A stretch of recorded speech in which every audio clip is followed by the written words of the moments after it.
Hello, everyone, and welcome to this edition of the Odds On Favorites podcast, where we're talking sports, entertainment, and sports entertainment, all with an eye on the bottom line. I'm Drew Goldfarb, joined by Rick Rockwell and Taylor Smith, kicking off this edition of the podcast by bringing back one of our favorite segments, because it's time for Show Me the Money Lines, where we take a look at some of this weekend's NFL money lines and give you our betting picks. We begin on Sunday afternoon, where we've got a battle of 1-0 teams in the NFC North. Green Bay Packers take on the Minnesota Vikings. Pack, the favorites at home, coming in at minus 155 on the money line. The Vikings carry plus 130 payout odds. Rick, which team comes away with the win? I am going with the Vikings here. I believe that they look like the better team in week one. I know they were at home, but still they put it together for four quarters on both sides of the ball. Green Bay did not look good offensively. Defensively, they look good. But if we're going defensive battles, then we have to pick Minnesota because they're a better defense. Look what they did to Atlanta last week. They completely shut down what was supposed to be the resurgence of Matt Ryan in that offense. But not only that, Minnesota showed that they had a strong running game with Cook and Madison as a backup. You know, the Bears were able to get a consistent run game going against the Packers. I think Minnesota will have more success with that.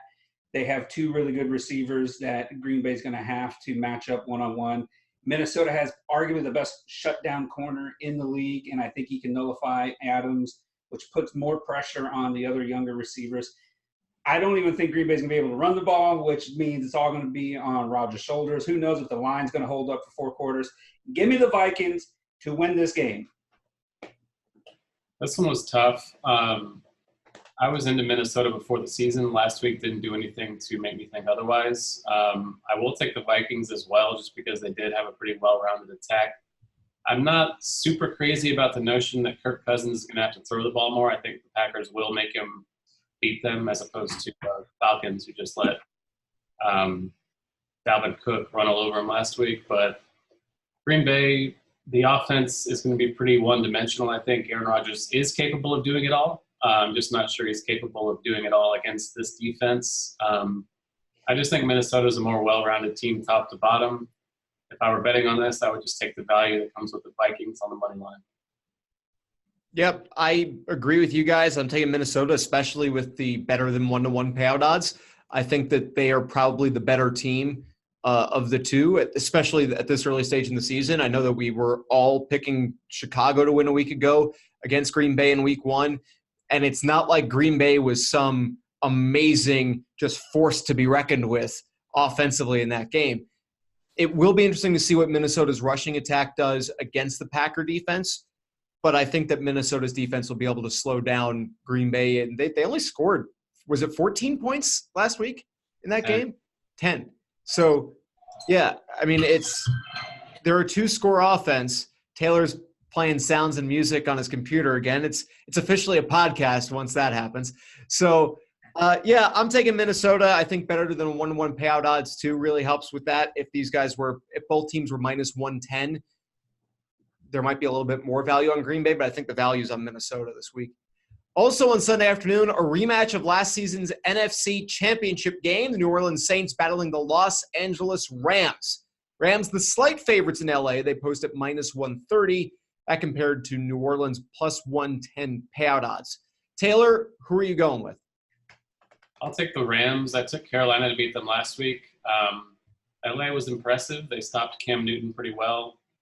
Christian McCaffrey ran all over them, so it wouldn't be surprising if Alvin Kamara did the same this week. But the Saints weren't overly impressive either. I think they probably should have lost that game. They got pretty lucky that the Texans were playing soft coverage on that last drive, because the Texans want to do everything they possibly can to disappoint me in prime time. So they came through in that regard. But I'm taking LA. The Saints have the revenge factor, but I had a bold prediction in an article I wrote for some other site before the season that the Saints would make the playoffs. I kind of think week one didn't do much to make me think they're better than I expected. So it should be a fun game, but I'll take the Rams at home. Yeah, I'm going with the Rams also. You know, they went across country, and we talked about West Coast to East Coast and how that can be difficult at times. And they played a really good Carolina defense and a really good Carolina team overall. And surprisingly, it was the Rams defense that played better than their offense. Like, they contained Cam Newton pretty much for the entire game. I know Carolina came back and kept it close in the fourth quarter, but still, the Rams defense actually looked like the best unit out of all 4 units on the field. And that surprised me because people thought that defense wasn't going to be as good as last year. With that said, I don't even think the Saints have a defense. It looks like they're back to just giving up 30 points a game and outscoring their opponents. And if that's the case, that plays right into the Rams' hands at home, where they can go up and down the field. They got 3 wide receivers that they can throw the ball to. Brown has come in and shown that he's a capable backup behind Gurley, so they have a 1-2 punch. The Rams just appear to be the better team right now in terms of both sides of the ball. And you know what? They still won despite not looking that good on offense. Goff did not have a great game at Carolina. He had actually, I would say, a sub-average game against Carolina, and they still won. Give me the Rams at home, where they're pretty much unbeatable over the last couple of years. I can't see how they're going to lose in what should be a fun, high-scoring game. I'm very much looking forward to this contest. I'm also going to be taking the Rams in this game. I think that they are probably the more well-rounded team, as you guys were getting to. The Rams provide more. I don't really know how much of the revenge factor really would play into a game like this. It's not in New Orleans. I could see if this game was in the Superdome that the Saints fans might impact the way that this game would turn out. But it's in LA. The Rams, I think, are the better team of these two. I think they're going to pick up the win. Let's go to the Sunday night football game from week 2. The Philadelphia Eagles taking on the Atlanta Falcons. This one, of course, being played down in Georgia. Eagles is slight favorite on the road. They come in at -130 on the money line. Falcons +110. Rick, which Birds team picks up the W and pays out this week? You know, I'm going probably against the grain here, and I'm actually going to take the Falcons to win. I know they looked terrible last week against Minnesota, but Philadelphia played Washington, and they were down big for half the game. They got some long passes to Deshaun Jackson that got him into the game, then got him down the field, and then eventually put him in a position to win the football contest. I don't see that happening this week at Atlanta. Now, if it's going to be a shootout like last week was with Washington and Philly, you have to like Atlanta's chances. Julio Jones is the best receiver in the NFL because he's taller and faster than Hopkins. The best receiver in the NFL, and Ridley and Julio combined are arguably the best duo in the league, better than Hopkins and Fuller's for Houston. And, you know, if Matt Ryan can play, you know, better than last week, and that offensive line isn't going up against as great of a defensive line as they went up against the front 7 of Minnesota, they have all the chances here at home to do something significant and give some life to their season and fly and soar and not make a joke of themselves again. I'm going with Atlanta. I think I would take the value if I were betting on it with Atlanta too. +110 at home is pretty good. We're not going to see that very often. They weren't a great home team last year. They lost to the Bengals at home. They barely beat Tampa Bay and the Giants at home. So I'm not super confident about that. But I do think Philly looked vulnerable in week 1. They got lucky that Washington was just hapless enough to let them back into the game. I do like the Deshaun Jackson deep threat that the offense now has. They didn't really have that past season so much. But while I'm bullish on Philly in the long term, I do think, you know, they're not going to go undefeated. I think going to Atlanta is probably one of the tougher games on their schedule. So if I were betting, I would just put a little bit on Atlanta. But I don't feel great about it either way. I understand the value of a Falcons bet in this case. I understand the idea that Philadelphia looked a little rough, to say the very least, at times in that week 1 game against Washington. It's not like Atlanta didn't look more than rough in their week 1 game. I also made the mistake of picking them last week, so I'm not going to do that again. I'm going to say the Eagles are going to win this game. I think that they'll be the better team in the long term. This is one of the tougher places to play for an NFC team, certainly when you're talking about the Eagles' schedule for this year. I still think Philly comes away with the win. I do agree with you that the value play might be Atlanta, that there is good value when you're getting better than 1-1. Atlanta at home, they should be a good team. They should win, 6 of their home games this year? 6 out of 8 in all likelihood. I think that that's a good option. I think the Eagles are going to win this game as far as a prediction goes. I don't know if I'd be confident enough to place a normal-sized wager on that, but I do think the Eagles are going to win this game. Plus, we got to disagree on something, so I'm going to take the Eagles. And, it's fly Eagles fly. It's not fly Falcons fly, Rick, just to get that out there. They can all fly. All the bird teams. They can all fly. Everybody can fly, even the Bills against the Jets. So that was last week. So Monday Night Football this week, battle of the 0-1 teams. Oh, it's an early season thriller. Cleveland Browns will be the 3-point favorites on the spread, coming in at -145 on the money line against the New York Jets.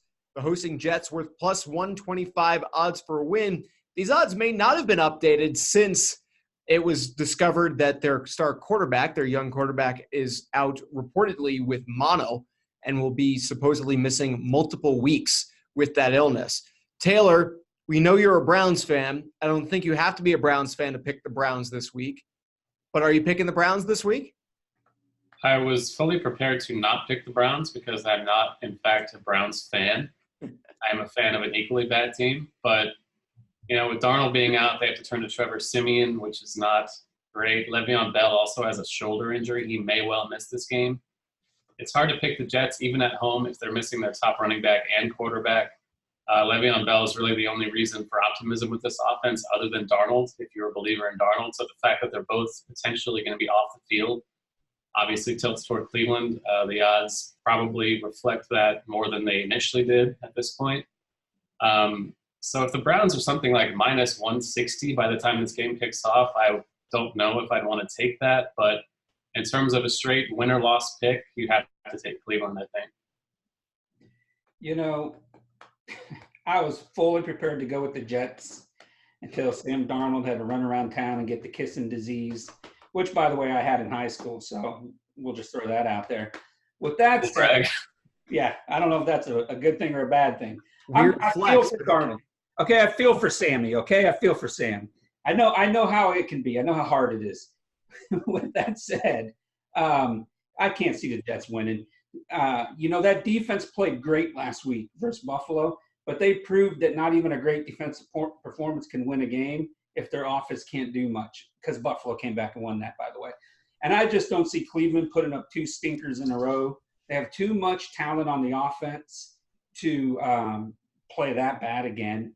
I think Baker Mayfield will have a bounce-back game. I think the entire Cleveland team is going to come out looking much better than they did last week versus the Titans, and you have to go with Cleveland here. I would say they cover the spread, they cover the money line, no matter what it goes up to. Cleveland's going to win this game easily. I wasn't prepared to take the Jets even before the Darnold news came out. I figured Cleveland's going to win this game. I think Sam Darnold is a good quarterback. Bell is a really talented running back, adds a lot to that Jets offense when he's able to play.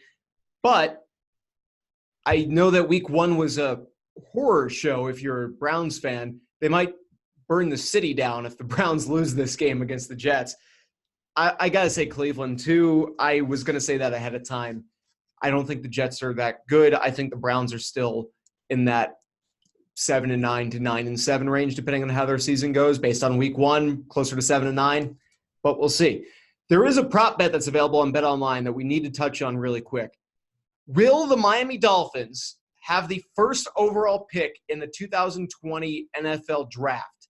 The yes pays out at -140, so that is the betting favorite.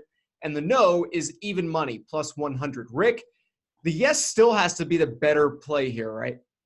I can't even believe the odds are this small. Like, how is it not at least -200 or higher?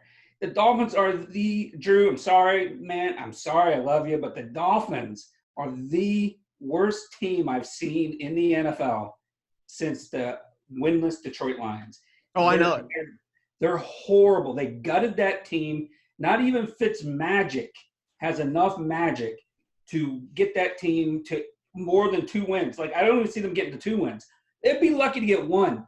There's no way they don't get the first overall pick next year. These odds are only going to continue to rise.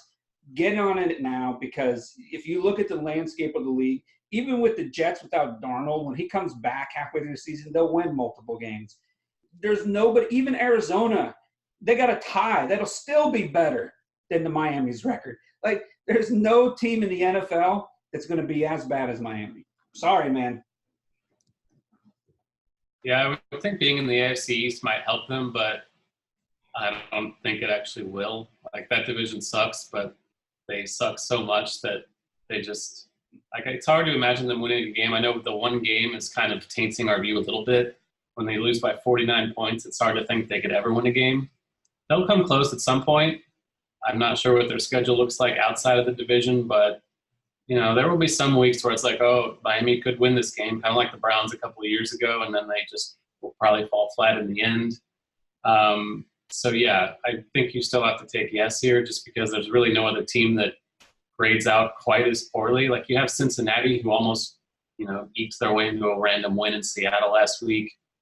Arizona, like you said, had a tie, which might be a better result than the Dolphins get all year long. Even if the Cardinals don't win another game, they have the tie in the bank, so they would at least be a little bit better than Miami. So it's not looking good for the Dolphins' win prospects, but it is looking good for them if they're hopeful to get the number one pick, which I imagine they are. Yeah, I think that week one tie between Arizona and Detroit kind of solidifies the yes for the Dolphins because they could all match the rest of the season out. They could all go, 2-13 for the rest of the year or 1-14 for the rest of the year from week 2 onward. And the Dolphins would be the worst team because you figured in that week 1 game that you were going to show a little bit of separation, that one of those teams would get that win and be on their way to maybe a 3-win season, something to that extent, maybe a little bit better.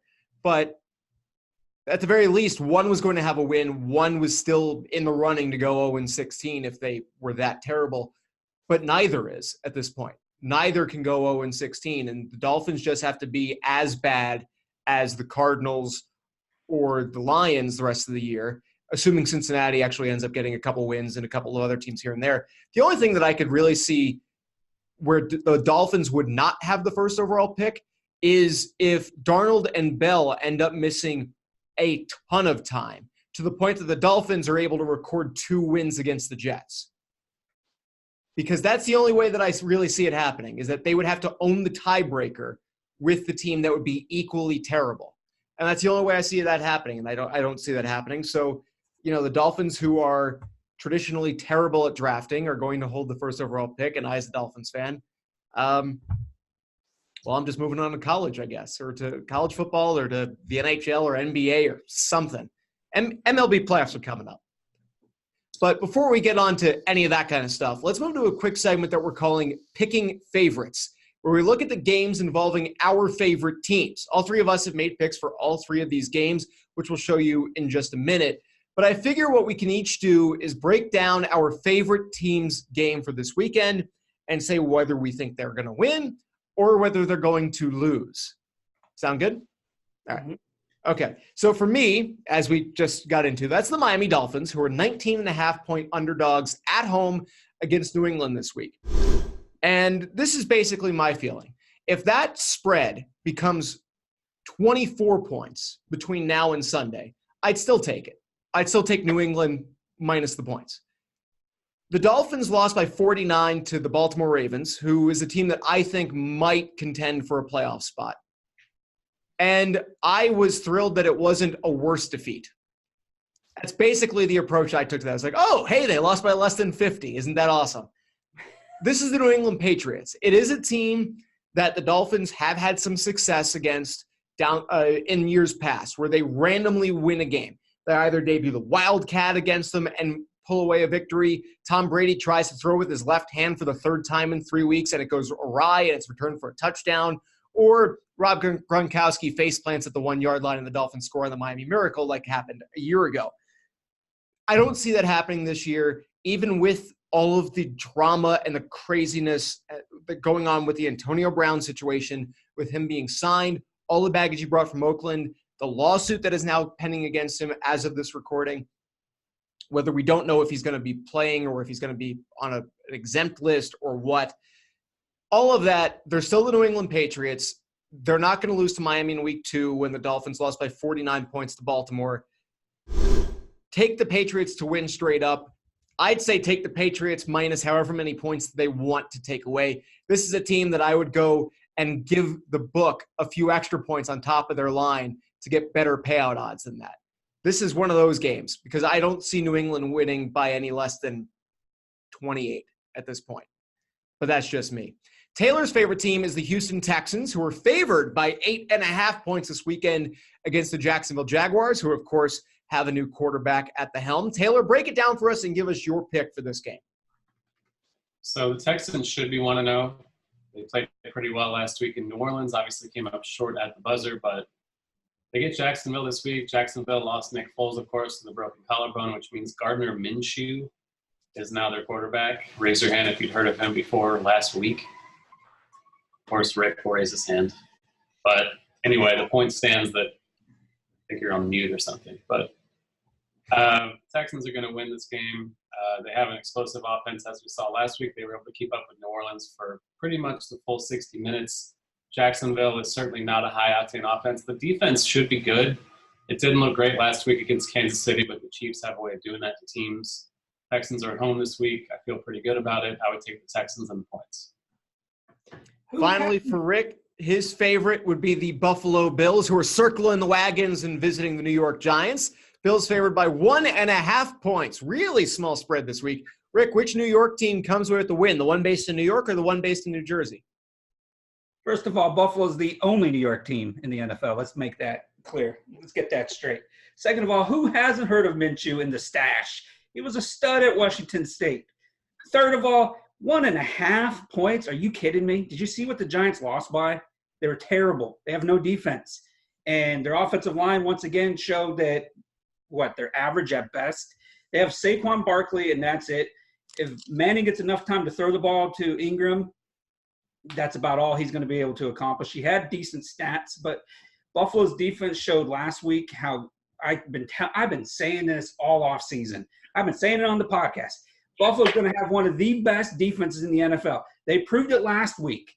They literally proved it last week by shutting down a Jets team who got 4 turnovers in the first half. Giants aren't going to get 4 turnovers in the first half. Giants will probably turn the ball over 4 times this game. As long as they contain my favorite player, Saquon Barkley, Buffalo should win by double digits. The 1.5 point spread is absurd. I would hammer that. I'm going to hammer that. Buffalo wins this game probably 24-10.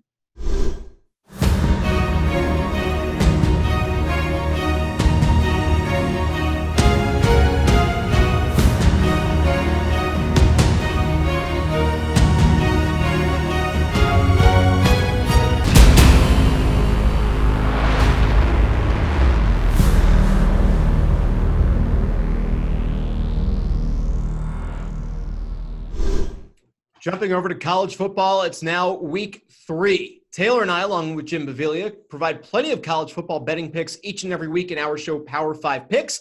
Make sure to check out that video on the channel or by clicking that little info button that hopefully is on your screen now if I remember to add that when I'm uploading this later. Rick, do you see any potential betting upsets, or is there any game that just catches your eye for week 3 for college football?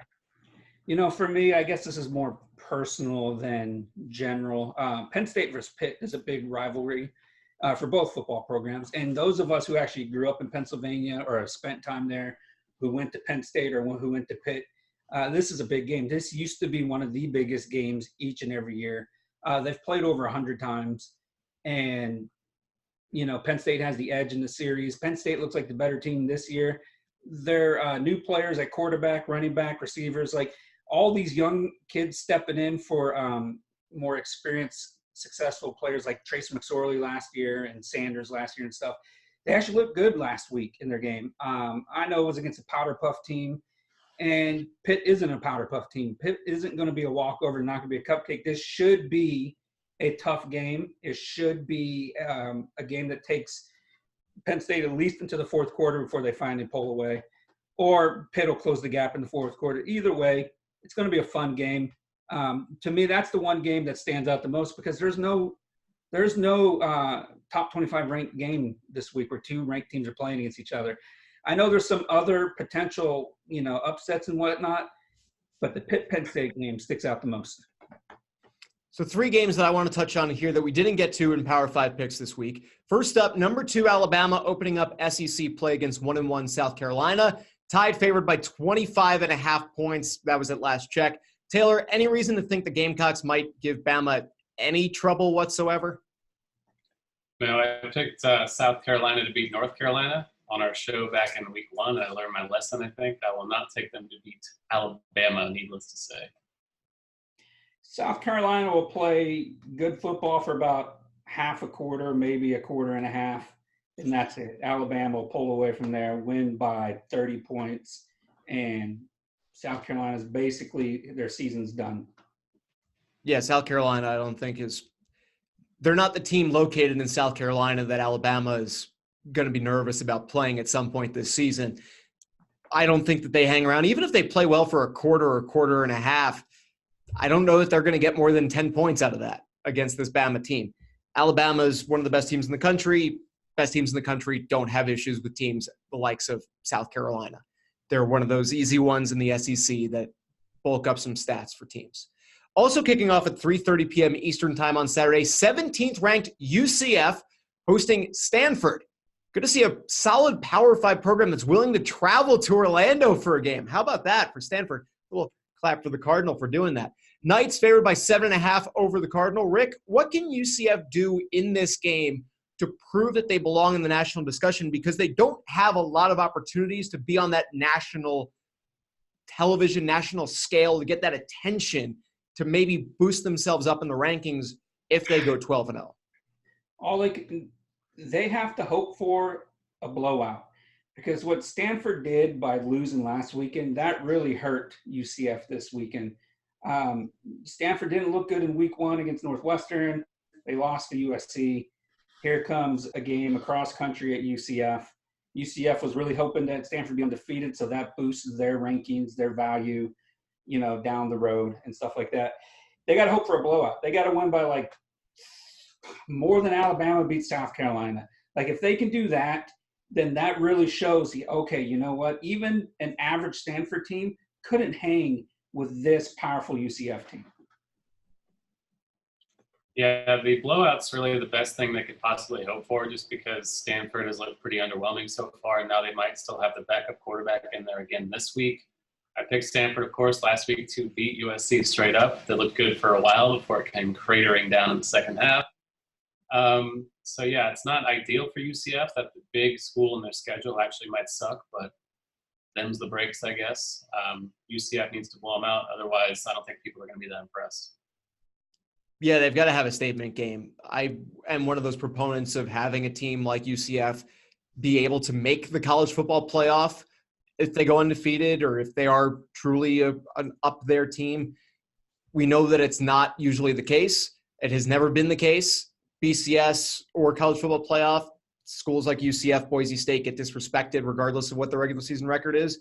So put up 63, just destroy the Cardinal, and make that your statement game and go beat them by more than USC beat them, and hope that USC wins 9 or 10 games this year, so that you could then say, yeah, we crushed the only neutral opponent we have.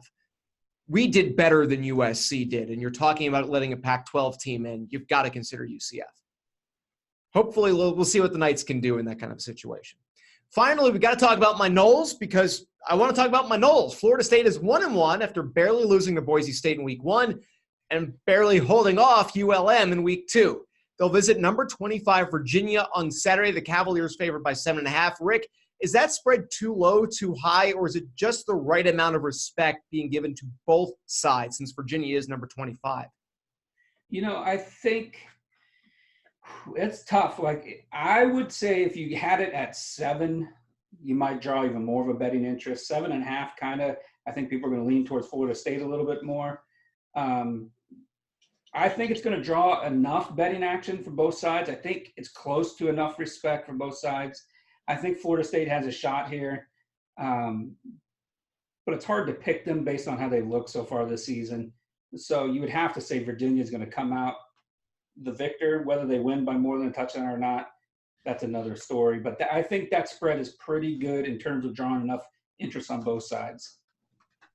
Yeah, I think a team like Florida State's always just going to draw casual betting interest because they're kind of still a name brand football team, whereas Virginia is not really there yet. But the fact that it is at Virginia, and Virginia does look like the better team so far, I think makes the spread pretty reasonable.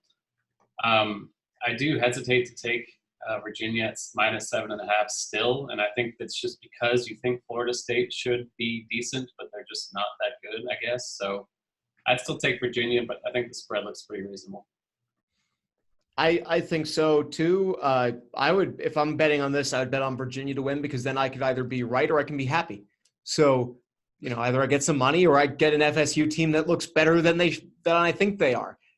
I don't think FSU is back yet.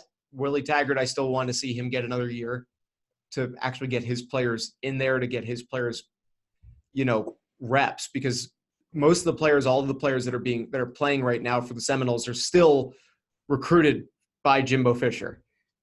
So there are some that Taggart got in there from his early days with FSU that he just got transfers in, that kind of thing. But, this is still Jimbo Fisher's team.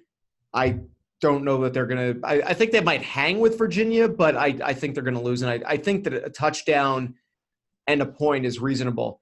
I do think if it was 7 points, I'd be much more intrigued to bet on Virginia because I could see this being a one-touchdown game, but I could also see this being a 14-point, 13-point game in favor of the Cavaliers.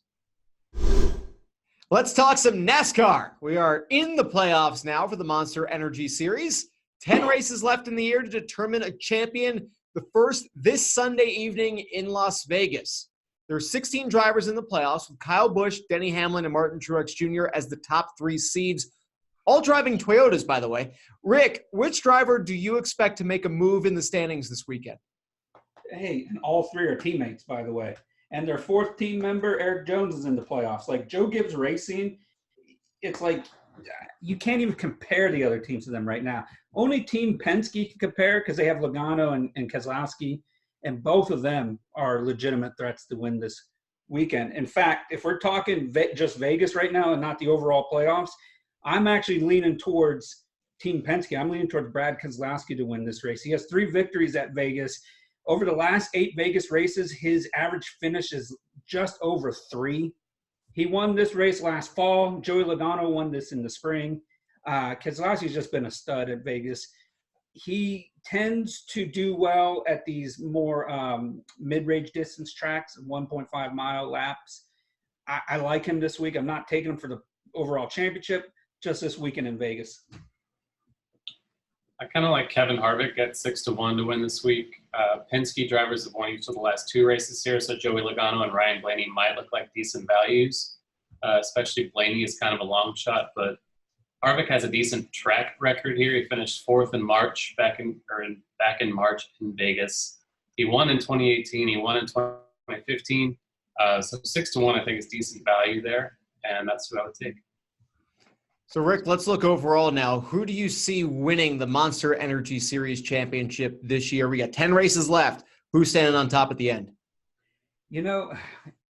It's going to be exciting because we got at least, I'd say, 5 or 6 legitimate options this year. Both Team Penske drivers, the 3 top Joe Gibbs Racing drivers, and Taylor's pick in Kevin Harvick. I'm going to automatically wipe off the bottom half of the field because it's going to take multiple wins for them to continue to advance in rounds. Basically, the top 4 or 5, maybe even 6 ranked players right now have a great shot of making it to the 3rd round. Like they're almost guaranteed for the 2nd round based on where they're already at.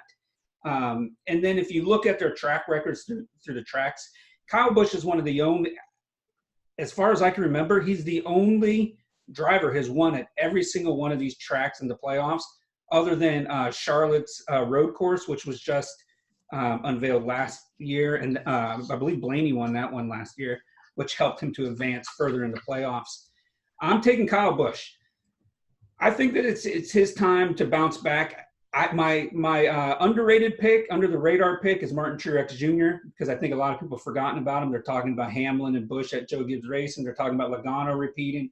And they're talking about Kevin Harvick, who's won 3 races out of the last 7, who just won last weekend in Indy, who's finally coming on strong. Last year it was all about Harvick and Busch, and you got Joey Logano sneaking in. This year, it could be anybody from JGR or Team Penske or Harvick. I'm going with Kyle Busch. I think it's his time to win the championship for the first time in 4 years. He's had proven success at each track in the playoffs. I have a hard time picking against him. He's the odds-on favorite like every single week. He's arguably the best driver in the sport. I would love to see Truex win, but I'm going to have to side with Kyle Busch.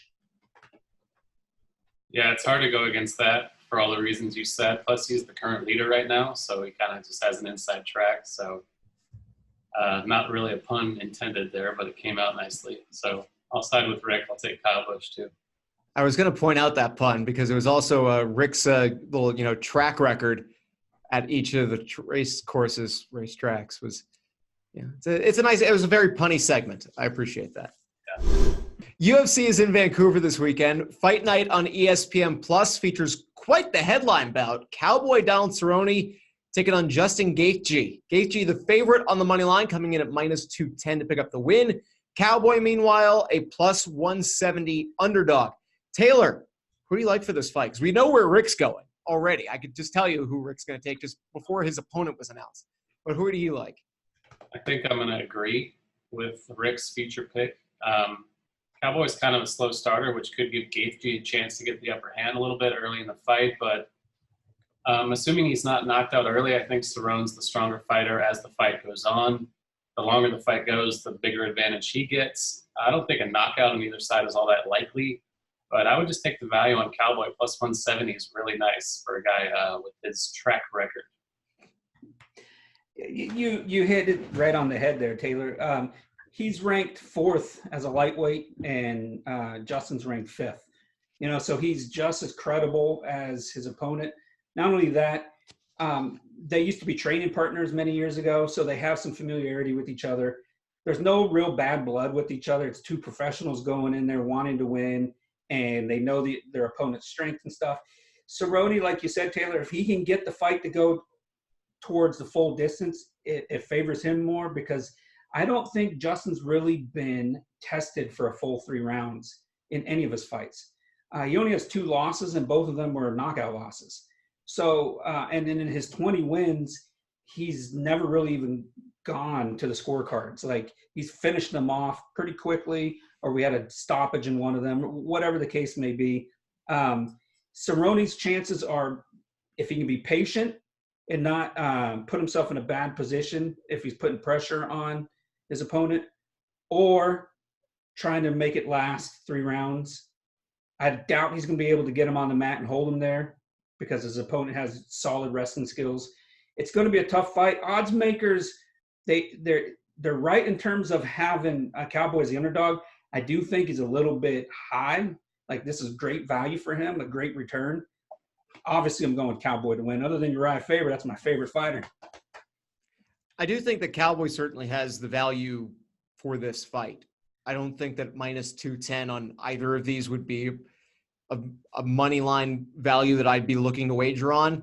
I do think that taking Cowboy at +170 makes sense, depending on how confident you might be in him, as far as how much you'd be willing to risk. But I think that he stands at least a good enough chance. I think he stands a 50-50 or so or better chance of winning this fight. And the odds would say that he has almost a 1 in 3 chance. So when you could basically do a coin flip and get better than, 1-to-1 payout odds, I kind of like that. So I do think that the long play, being able to survive Gaethje early and just make him work for round after round, is going to be how Cowboy can come away with a win in this fight. So I'll take Cowboy as a value play. I'm probably not as confident in as Rick is, because I still think I like Cowboy, don't get me wrong, but hard to put, when it's Faber and Cowboy, it's hard to compete with that on a confidence level. So, but I think the value is definitely there. Meanwhile, in a bout with probably zero value, we've got a big boxing fight coming up Saturday on ESPN Plus. Tyson Fury facing off with Otto Wallin. Crazy money line for this one. Tyson Fury, an unreal -2,180 compared to Wallin's +1,145 underdog status. On the line for Fury, not just a win, but keeping the shine on that potential rematch with Deontay Wilder. Rick, would you be looking to place a bet on this bout, or is this just a watch and enjoy kind of thing? Because, I mean, these odds are insane. These odds are really insane, and that's actually come down from what I saw earlier in the week, where Fury was at closer to minus 3,000. So I'm actually kind of surprised that they've come down that much. They might just be trying to draw more betting action, which they hold their breath, because there's no way Fury's losing this fight, first of all. Second of all, his opponent hasn't fought anybody even close to the top 25 in the division rankings in any of the 4 major belts in the division. Like, your best opportunity for betting here is taking one of the prop bets that I have in my breakdown of this event. Specifically, go with round betting, because at least you're still getting positive odds back. I think this fight's going to end. Fury's going to win by TKO or knockout for the halfway point of the fight. There's no way this guy's going to last longer than that. Look what he did against Schwartz a couple months ago. Same undefeated European boxer that hasn't fought anybody really of any kind of relevancy. Here comes Otto, same thing, undefeated, hasn't fought anybody of relevancy. He's going to come in. It's going to be basically a glorified sparring session for Fury. Fury is a bigger, got a longer reach, stronger, and has better boxing skills. First of all, there's no way this fight goes the distance. Second of all, there's absolutely no way Otto wins. And third of all, I'd be shocked if he even made it past the 6th round. I'm taking Fury to win by knockout or TKO, whichever one. It's going to come before the 6th round. I would not be surprised if it was in the first couple of rounds. There's a prop bet. You can take the method of victory. I think Fury at TKO, DQ, or KO was like minus 300 or something like that. Even that has more value than his money line. Take a prop bet. Fury's going to win. He's going to crush this guy within the first half of the fight. Yeah, I was going to say the only way to get any value on this fight is to take in which round Fury will win. You can get a plus 1,100 on him winning in rounds 5, round 6, or round 7. So I don't mind taking a shot on those if you have a particularly confident feel for which round you want to take. But, you know, the straight money line itself obviously has no odds. This Wallin guy has 0 chance whatsoever, unless Fury has a heart attack or something, then maybe he'll win. But yeah, just bet on which round he'll win, but that's really the only way you can approach the fight from a betting perspective. Yep, certainly not taking the money line on that one. It's not even worth $1 on Wallin just in case. You know, I'd rather have a small fry from McDonald's than maybe win $12, $11 back, because it's not going to happen. So Fury, but yes, I agree. And those are some good finds. Plus, with the odds that you were just mentioning, you could technically bet on all 3 of those and basically give up a third of the odds in that range. So if you could take that 5 through 7 area and essentially get about a 3-to-1, 4-to-1 payout at that point, if you're doing the division, split, $33 kind of thing instead of 100 on one of them. There you go. Sounds much more reasonable to me. Well, I said take either rounds 1 through 3, which was, I believe, plus 400, or rounds 4 through 6, which was plus 250, plus 300 around there. Either way, you still got positive value, and you got a good return on whatever your wager will be. Makes sense to me. And that's going to do it for this edition of the Odds On Favorites podcast. Make sure to check out gamblingsites.org, like this video, subscribe to the channel, and check back next week for another edition of the podcast. They've been Rick Rockwell and Taylor Smith. I'm Drew Goldfarb. Thank you so much for watching. See you next time.